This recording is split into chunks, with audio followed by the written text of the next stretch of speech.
All right, now we're going to look at hormones regulating osmolarity. So what was osmolarity? So osmolarity, if you remember, when we talked about, was regulating the relationship of solute to solvent ratios, right?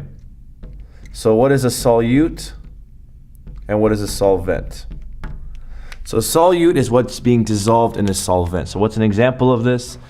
Sugar, proteins, lipids, amino acids, vitamins, everything. Anything that's going to be dissolved in the solvent, and the solvent example is water and usually blood, right? So when there is a fluctuation in this ratios, then you have a change of this phenomenon called osmolarity. What happens is when there is an increase in solute to solvent ratio, right? So you either have too much solute or you have too little solvent. That leads to an increase in osmolarity. Vice versa, if, for example, you have a decrease in solute or an increase in solvent, that leads to a decrease in osmolarity, right? And so a perfect example is when we talk about diabetes mellitus, when you have an increased level of sugar. So if I were to ask you, when you have an increased sugar in your bloodstream, what happens to osmolarity? Osmolarity goes up, right? Because your solute increases, this ratio increases. Increasing in this ratio causes an increase in osmolarity. So there's two specific hormones that are responsible for osmolarity. Number one is aldosterone, right? So we talked about aldosterone. So aldosterone is a hormone that is secreted from your adrenal cortex. Main function is what?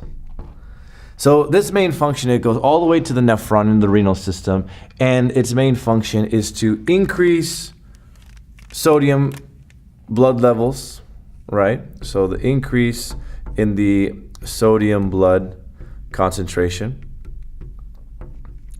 And this is called hypernatremia when you have instances of hyperaldosteronism. And it causes a decrease in potassium levels. Right? Hypokalemia. Right? So hypokalemia, low blood calcium level, low blood potassium level, excuse me, right? So this increase in osmolarity, so eventually this condition leads to increased osmolarity.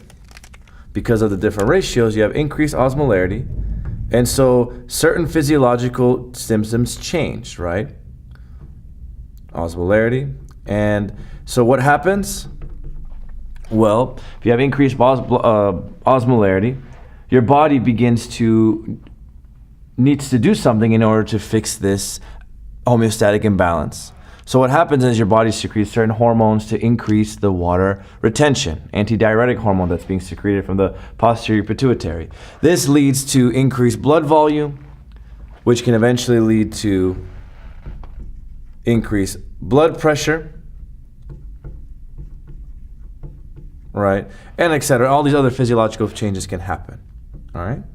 And so this hormone, there's an antagonistic hormone that works, we call this one ANP.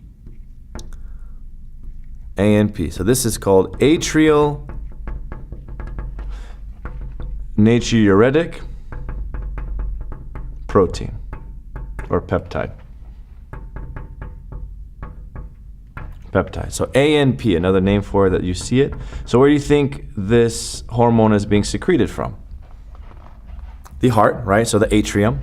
This main function here is to actually decrease sodium blood levels. So blood sodium levels decrease. So doing the opposite of aldosterone.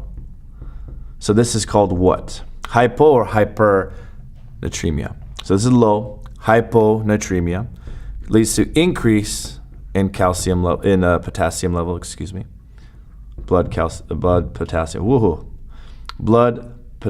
levels, right? Hyperkalemia, okay? Because of this, what happens to osmolarity? Osmolarity decreases. Let's grab the green. Decrease in osmolarity. And when you have a decrease in osmolarity, what happens? Right? So now either the solute is very low or the solvent is very high. And so what happens is your blood volume begins to decline, right? Because a lot of this fluid is now being flushed out, right? So your blood volume goes down and your blood pressure goes down as well, and respectively, because of this condition, right? So these two hormones are responsible for the regulation of osmolarity and maintaining this balance of solute to solvent. Any kind of abnormalities can lead eventually to certain kinds of homeostatic imbalances, which can eventually lead your nervous system. You can affect your cardiovascular system, immune system, etc., right? And so these ions need to be at a certain balance in order to make every single system functional.